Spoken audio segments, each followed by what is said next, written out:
Assalamualaikum warahmatullahi wabarakatuh. Selamat bertemu kembali dengan saya Siti Zulaiha SPD dari SMP Negeri 1 Batu Retno. Kali ini akan saya bawakan tentang asesmen kompetensi minimum. Nah, saat ini sangat sudah menjadi booming tentang kegiatan asesmen kompetensi minimum yang sering kita sebut dengan AKM begitu, yang banyak disebut dengan AKM. Nah, sebenarnya apa yang melatar belakangi adanya AKM itu? Nah, dari hasil PISA membuktikan kurang memadainya hasil belajar pendidikan dasar dan menengah. Di mana yang pertama, tren dan permasalahan hasil belajar pendidikan dan menengah, di situ terdapat beberapa hal, di mana ada matematika, kemudian ada membaca dan ada sains. Untuk membaca Indonesia itu di tahun 2018 ini berdasarkan penelitian di tahun 2018, kita berada pada peringkat 72 dari 77 negara. Di mana di situ dianalisis bahwa 70% siswa kita berada di bawah kompetensi minimum.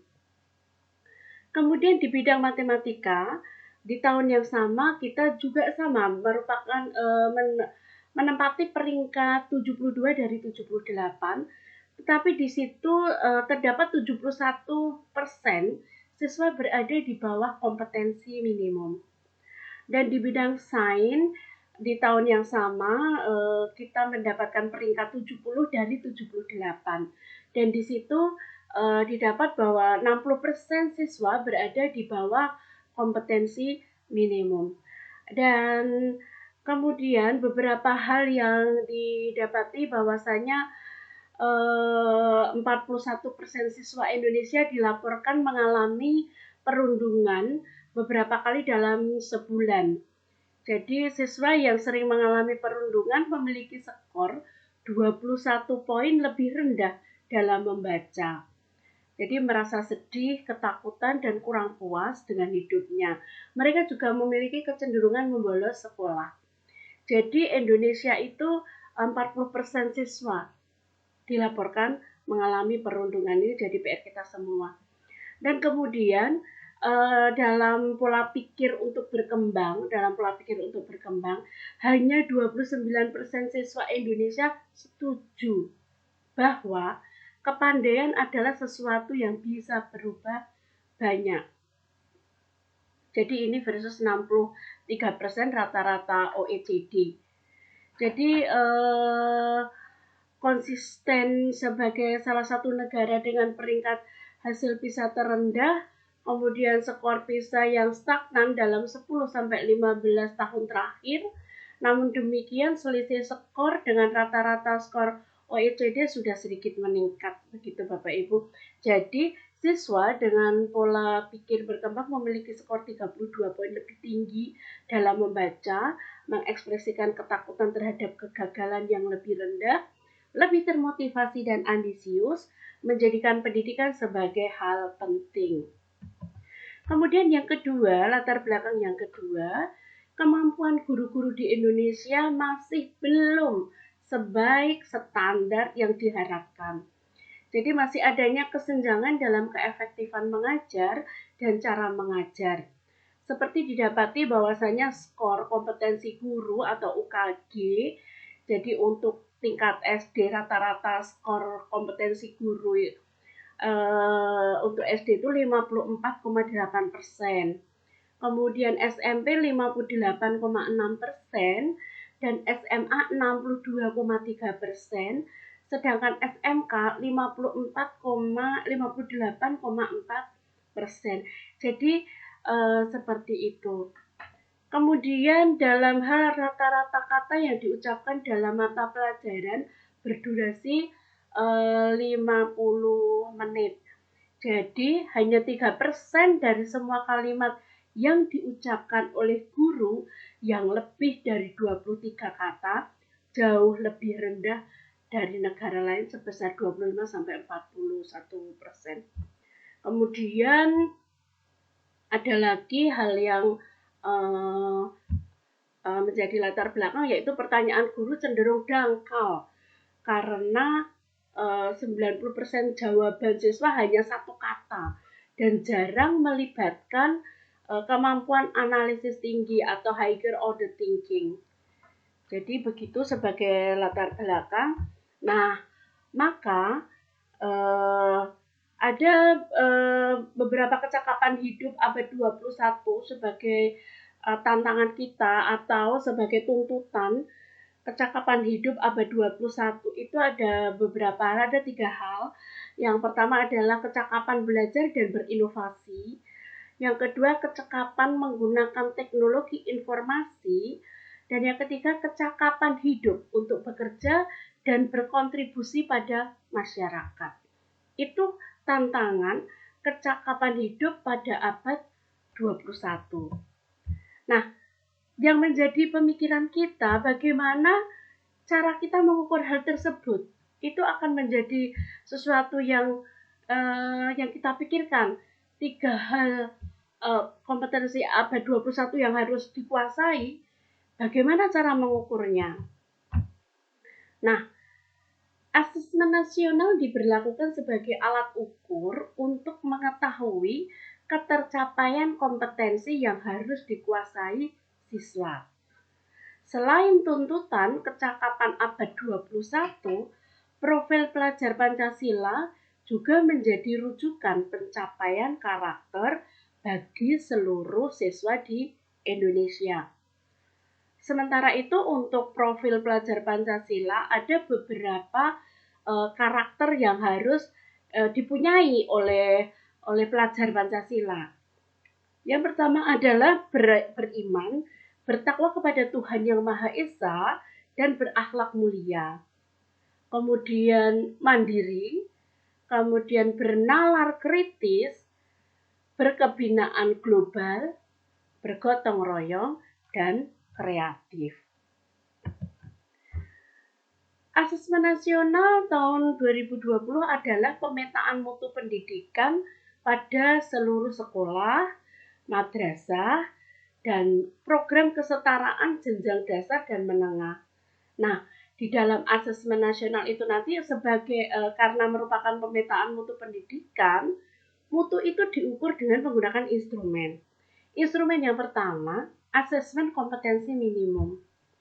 Asesmen kompetensi minimum itu mengukur literasi membaca dan numerasi sebagai hasil belajar kognitif.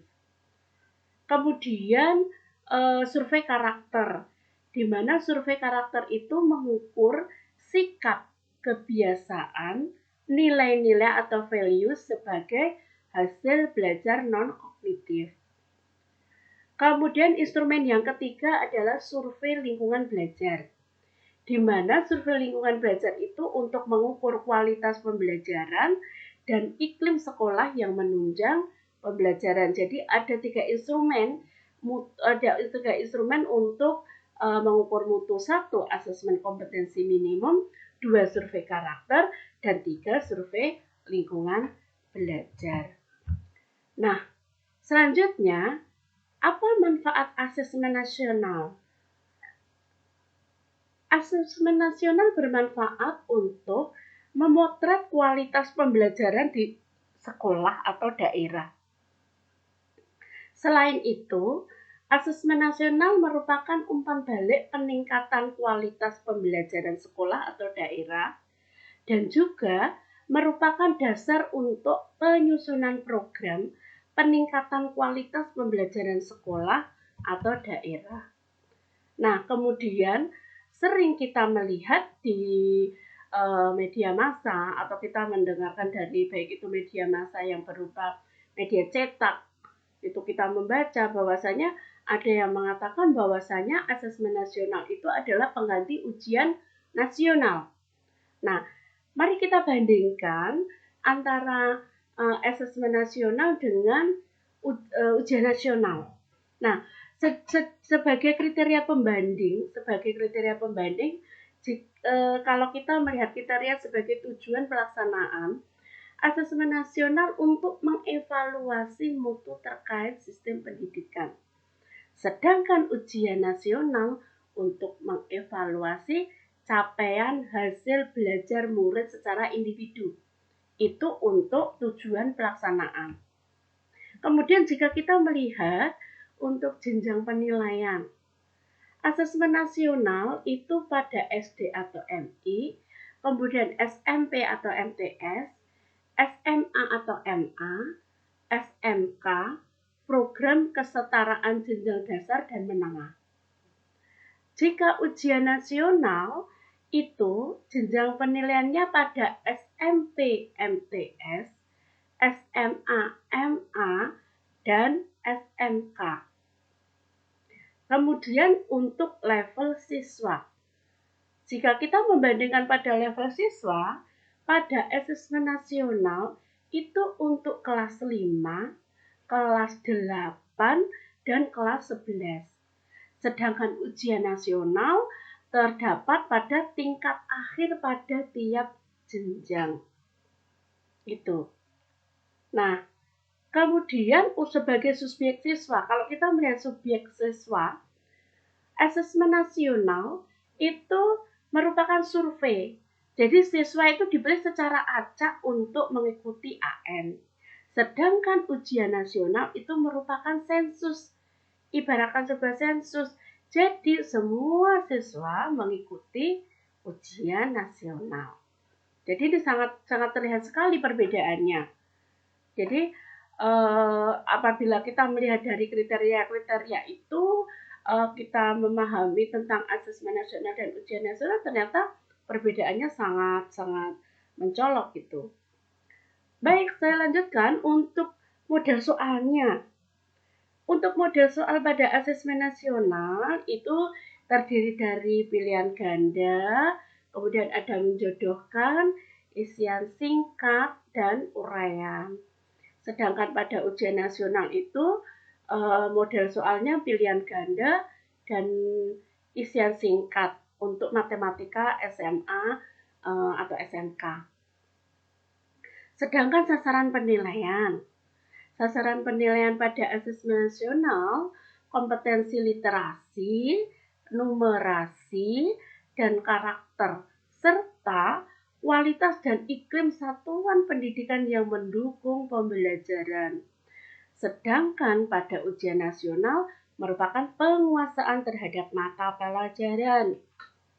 Nah, kemudian jika kita melihat metode penilaiannya, pada asesmen nasional, metode penilaiannya itu menggunakan computerized multi-shock adaptive testing atau MSAT. Sedangkan pada ujian nasional menggunakan computer based test atau CBT dan paper based test atau PBT. Jadi seperti itu. Nah, maka dari itu jelas sekali sangat berbeda antara asesmen nasional dengan ujian nasional. Dan tentunya pun tidak bisa kita mengatakan bahwasanya asesmen nasional itu merupakan pengganti dari ujian nasional. Nah, lantas bagaimana juknis pelaksanaan AKM? Nah, asesmen nasional dibagi menjadi 3 instrumen. Yang pertama asesmen kompetensi minimal atau AKM, kemudian survei karakter, dan yang ketiga survei lingkungan belajar. Nah, di dalam AKM itu ada 2 asesmen. Satu, asesmen literasi membaca, yaitu yang diukur adalah memahami, kemudian menggunakan, mengevaluasi, dan merefleksi. Sedang pada asesmen numerik itu memahami, mengaplikasi, dan bernalar. Nah, dan kemudian untuk juknis yang lain, untuk AKM itu berbasis komputer dan bersifat adaptif. Jadi pertanyaan yang disajikan nanti bergantung kemampuan siswa.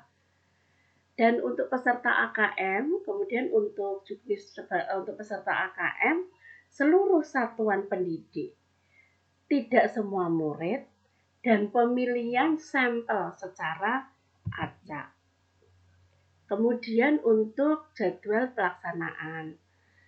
Untuk jenjang SD, MI, dan paket A atau ULA, itu hari pertama nanti tes literasi 75 menit, kemudian survei karakter 20 menit. Dan hari kedua, tes numerasi 75 menit, dan survei lingkungan belajar 20 menit. Kemudian untuk jenjang SMP, MTS, dan paket B atau PUTSA, itu tes literasi 90 menit, kemudian hari kedua tes numerasi 90 menit. Kemudian SMA, SMK, MA, dan paket C atau ULIA, itu survei karakternya 30 menit, dan survei lingkungan belajarnya 30 menit. Itu untuk jadwal pelaksanaan AKM. Nah, kemudian bagaimana kriteria pesertanya? Untuk kriteria peserta AM, seluruh satuan murid. Tidak semua murid, kemudian pemilihan sampel juga secara acak, diambil dari kelas 5, 8, dan 11. Dan setiap peserta mengerjakan tes literasi membaca, tes literasi numerasi, survei karakter, dan survei lingkungan belajar. Kemudian, bagaimana bentuk soalnya? Bentuk soalnya itu ada pilihan ganda, kemudian pilihan ganda kompleks, menjodohkan, isian singkat, dan urean. Nah, komponen AKM literasi membaca. Ya, karena tadi ada untuk literasi membaca dan numerik. Untuk AKM literasi membaca ini ada konten di mana untuk kontennya itu teks informasi, di mana teks yang bertujuan untuk memberikan fakta, data, dan informasi dalam rangka pengembangan wawasan serta ilmu pengetahuan yang bersifat ilmiah. Kemudian teks fiksi, teks yang bertujuan untuk memberikan pengalaman, mendapatkan hiburan, menikmati cerita, dan melakukan perenungan kepada pembaca. Kemudian untuk proses kognitif. Untuk proses kognitif itu ada proses menemukan informasi, di mana mencari akses serta mengakses serta menemukan informasi tersurat dari wacana. Kemudian ada proses interpretasi dan integrasi, di mana memahami informasi tersurat maupun tersirat, memadukan interpretasi antar bagian teks untuk menghasilkan intervensi. Dan kemudian untuk evaluasi dan refleksi. Evaluasi dan refleksi ini untuk menilai kredibilitas, kesesuaian maupun keterpercayaan teks, serta mampu mengaitkan isi teks dengan hal lain di luar teks. Kemudian untuk konteksnya, konteks untuk personal berkaitan dengan kepentingan diri secara pribadi. Kemudian ada sosial budaya yang berkaitan dengan kepentingan antar individu, budaya, dan isu kemasyarakatan. Kemudian saintifik berkaitan dengan isu, aktivitas, serta fakta ilmiah baik yang telah dilakukan maupun futuristik. Kemudian untuk komponen AKM numerasi. Untuk konten pada AKM numerasi, kontennya nanti merupakan bilangan, meliputi representasi, sifat urutan, dan operasi beragam jenis bilangan. Jadi ada bilangan cacah, bulat, pecahan, dan desimal. Kemudian untuk pengukuran dan geometri, meliputi mengenal bangun datar hingga menggunakan volume dan luas permukaan dalam kehidupan sehari-hari. Juga menilai pemahaman peserta didik tentang pengukuran panjang, berat, waktu, volume, dan debit, serta satuan luas menggunakan satuan baku. Kemudian ada juga data dan ketidakpastian, meliputi pemahaman, interpretasi, serta penyajian data maupun peluang. Ada juga tentang aljabar, meliputi persamaan dan pertidaksamaan, relasi dan fungsi, termasuk pola bilangan, serta rasio dan proporsi. Masih numerasi untuk proses kognitif, pemahaman itu nanti memahami fakta, prosedur, serta alat matematika. Kemudian untuk penerapan, mampu menerapkan konsep matematika dalam situasi nyata yang bersifat rutin. Dan penalaran, di mana bernalar dengan konsep matematika untuk menyelesaikan masalah bersifat non-rutin. Kemudian untuk konteks ini pada personal berkaitan dengan kepentingan diri secara pribadi. Kemudian pada sosial budaya berkaitan dengan kepentingan antar individu, budaya, dan isu kemasyarakatan. Dan saintifik berkaitan dengan isu, aktivitas, serta fakta ilmiah baik yang telah dilakukan maupun futuristik. Nah, hasil AKM akan dilaporkan dalam 4 kelompok yang menggambarkan tingkat kompetensi. Nah, untuk literasi ini nanti ada 4 kelompok. Ada kelompok perlu intervensi khusus. Di mana perlu intervensi khusus itu jika tingkat kompetensi murid belum mampu menemukan dan mengambil informasi eksplisit yang ada dalam teks maupun membuat interpretasi sederhana. Kemudian dasar. Kelompok dasar, murid mampu menemukan dan mengambil informasi eksplisit yang ada dalam teks serta membuat interpretasi sederhana. Kemudian untuk kelompok cakap, murid mampu membuat interpretasi dari informasi implisit yang ada dalam teks, mampu membuat simpulan dari hasil integrasi beberapa informasi dalam suatu teks. Kemudian kelompok mahir ini jika tingkat kompetensi murid mampu mengintegrasikan beberapa informasi lintas teks, mengevaluasi isi, kualitas, cara penulisan suatu teks, dan bersikap reflektif terhadap isi teks. Dan kemudian untuk numerasi ini nanti untuk kelompok perlu intervensi khusus, itu jika tingkat kompetensi murid hanya memiliki pengetahuan matematika yang terbatas. Murid menunjukkan penguasaan konsep yang parsial dan keterampilan komputasi yang terbatas. Kemudian untuk kelompok dasar, murid memiliki keterampilan dasar matematika, komputasi dasar dalam bentuk persamaan langsung, konsep dasar terkait geometri dan statistika, serta menyelesaikan masalah matematika sederhana yang rutin. Kemudian untuk kelompok cakap, murid mampu mengaplikasikan pengetahuan matematika yang dimiliki dalam konteks yang lebih beragam.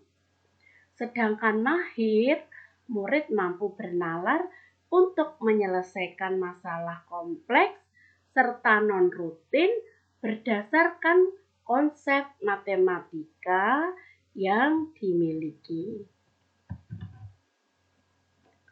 Nah, tentunya tidak semua murid itu akan mencapai tahapan mahir.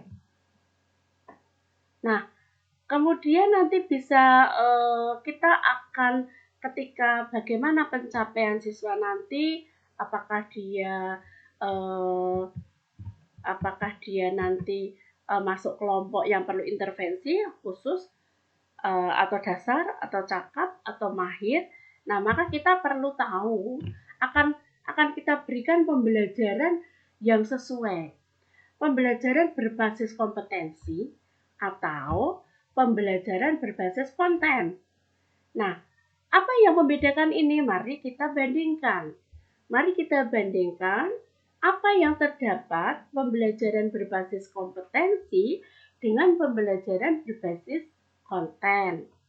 Pembelajaran berbasis kompetensi itu berpusat pada kebutuhan. Sedangkan berbasis konten itu berpusat pada materi pembelajaran. Kemudian, pada pembelajaran berbasis kompetensi, belajar untuk pemahaman konsep dan keterampilan. Sedangkan pada konten, belajar untuk cakupan materi. Nah, kemudian pada kompetensi itu menunjukkan kinerja dengan menerapkan konsep, sedangkan pada konten itu menjawab serangkaian pertanyaan tes berdasarkan topik. Dan pada pembelajaran kompetensi, pembelajaran terkait dengan konteks kehidupan nyata siswa. Sedangkan pada konten, pembelajaran kurang atau tidak terkait dengan konteks kehidupan nyata siswa. Dan pada pembelajaran berbasis kompetensi, orientasinya pada proses dan penguasaan kompetensi. Sedangkan pembelajaran berbasis konten, orientasi pada nilai akhir. Nah, setelah kita melakukan pemetaan mutu itu dan kita tahu siswa itu mempunyai bagaimana mutu dari siswa dalam melakukan dalam melakukan pemetaan mutu pada literasi dan numerasi tadi. Nah, kemudian ini merupakan kemudian yang dilakukan adalah dengan menganalisis kategori penguasaan kompetensi untuk tindak lanjut. Nah, analisis kategori penguasaan kompetensi untuk tindak lanjut kita dibagi menjadi 4 kelompok tadi. Yang pertama perlu intervensi khusus. Itu kan kebutuhan sebagai pemula, siswa biasanya memiliki persyaratan belajar yang sama dan perlu mempelajari keterampilan dan konten yang sama. Kalau cara formal atau informal, para pemula membutuhkan strategi belajar yang lebih formal dan instruksional yang memberikan pengalaman dan kesempatan belajar yang serupa kepada semua siswa pemula. Kemudian struktur pembelajaran itu konten pembelajaran untuk pemula yang bersifat mendasar. Meskipun demikian, kunci pembelajaran terletak pada alur pengajaran yang intensif dan program yang terstruktur.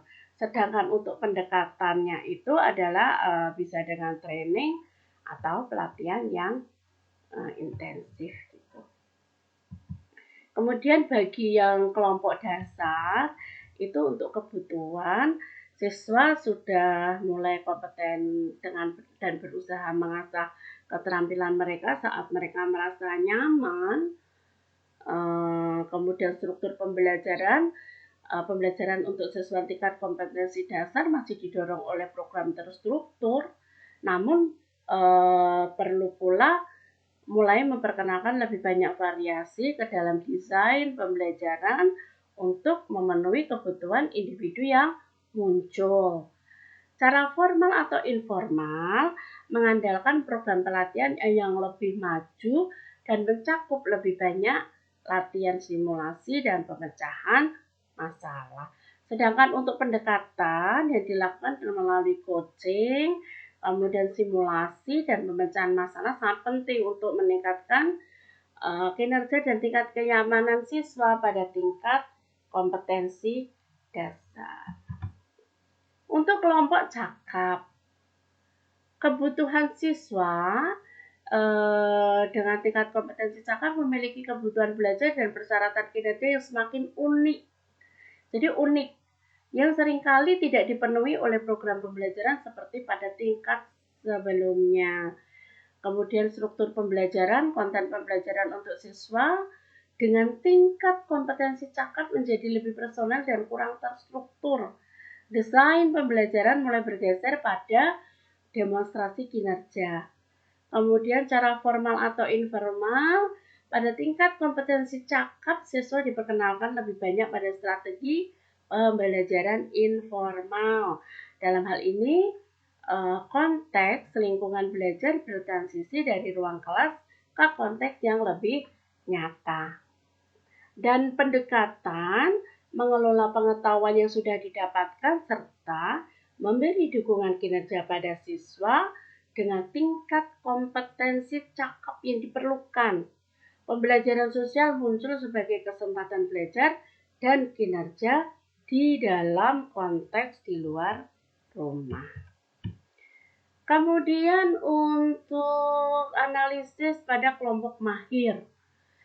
Kebutuhan siswa yang telah mahir atau bisa disebut pada tahap ahli memiliki kebutuhan pembelajaran dan persyaratan kinerja masing-masing master atau pakar cenderung personal dan deskriptif mengenai dirinya sendiri, unik dan berbeda dengan yang lain. Struktur pembelajaran, strategi dan lingkungan pembelajaran yang disesuaikan tersedia untuk setiap siswa mahir, termasuk peluang untuk melakukan lebih banyak penelitian secara mandiri dan kolaboratif. Kemudian untuk cara formal atau informal, bagi siswa dengan tingkat kompetensi mahir, pembelajaran merupakan aktivitas berbasis teman sebaya, kolaboratif, dan sosial. Jadi mereka belajar dari satu sama lain. Kemudian untuk pendekatan, pembelajaran yang sifatnya kolaboratif adalah kunci bagi siswa mahir, termasuk pembelajaran yang melibatkan kemampuan untuk belajar melalui inovasi dan proses penemuan. Menjadi guru, mentor, atau pelatih bagi orang lain adalah strategi pembelajaran penting lainnya. Jadi ini macam tutor sebaya begitu. Nah, ada beberapa hal yang penting yaitu segitiga belajar. Setelah kita mempelajari tentang asesmen pembelajaran, tentang asesmen tentang AKM, nah maka ini ada satu yang kita sebut dengan segitiga belajar. Jadi pengalaman belajar murid, kemudian didukung dengan kompetensi kepemimpinan sekolah, juga kompetensi guru, di mana itu akan membentuk segitiga belajar antara kurikulum, kemudian pembelajaran, dan asesmen. Kurikulum ini adalah seperangkat kompetensi yang penting dikuasai oleh murid dengan menggunakan cara belajar dan asesmen tertentu. Kemudian, pembelajaran itu sendiri serangkaian aktivitas yang dirancang dan dilakukan di luar kelas untuk mencapai sasaran dari kompetensi. Nah, sedangkan asesmen itu sendiri merupakan proses mengumpulkan, menganalisis, kemudian melaporkan terkait kondisi murid dan juga penguasaan kompetensi tertentu. Jadi seperti itu. Jadi itu merupakan segitiga belajar itu kurikulum, pembelajaran, dan asesmen. Itu merupakan sesuatu yang tidak bisa dipisahkan. Jadi asesmen tidak bisa berdiri sendiri, kurikulum tidak bisa berdiri sendiri, dan pembelajaran juga. Tetapi mereka menjadi satu kesatuan. Dan Seperti itu yang sudah saya sampaikan tentang AKM, dan thank you, sampai bertemu di sajian saya berikutnya, dan assalamualaikum warahmatullahi wabarakatuh.